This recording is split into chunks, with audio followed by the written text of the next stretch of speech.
And so Allah subhanahu wa ta'ala revealed Surah Al-Duha. Allah subhanahu wa ta'ala is swearing by the daybreak that He hasn't abandoned you and He's not angry with you.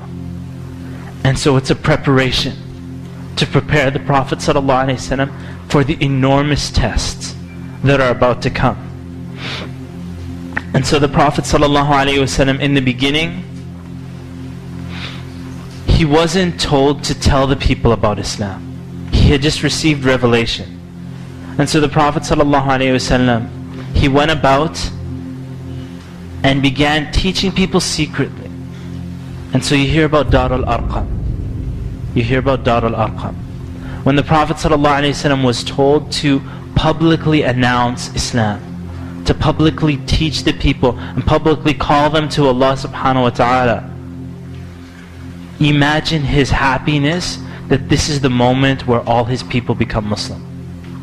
That he's going to tell them and they're going to go to Jannah and everybody will be saved. And so he brought them, he called them on the mountain of Safa.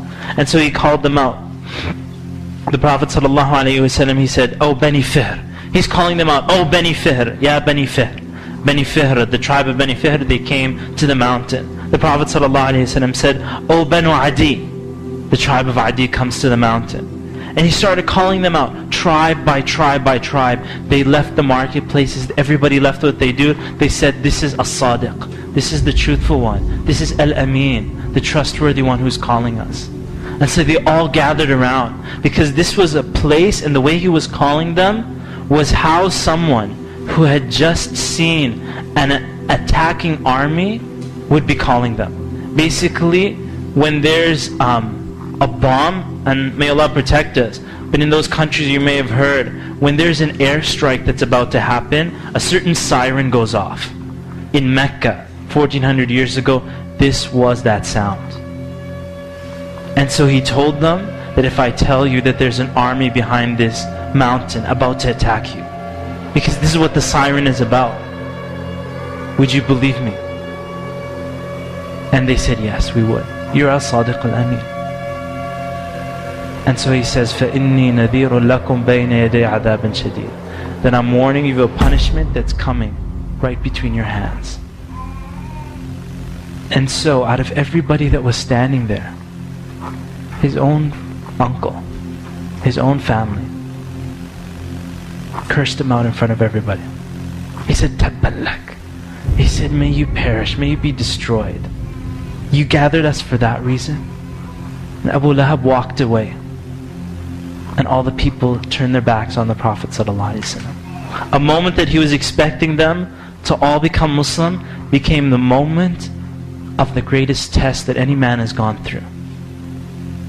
And Allah subhanahu wa ta'ala revealed Surah Lahab. تبت يدا أبي لهب وتب ما أغنى عنه ماله وما كسب سيصلى نارا ذات لهب وامرأته حمالة الحطب في جيدها حبل من مسد. Allah subhanahu wa ta'ala said, تبت يدا أبي لهب وتب, that the two hands of Abu Lahab have perished and he is perished. مَا أَغْنَى عَنْهُ مَالُهُ وَمَا كَسَبْ. All his wealth and everything that he's accumulated in life will avail him nothing. But then began the trials against the Prophet ﷺ. They couldn't really physically punish the Prophet ﷺ, so they had to punish him emotionally and punish his followers physically, those of whom they could.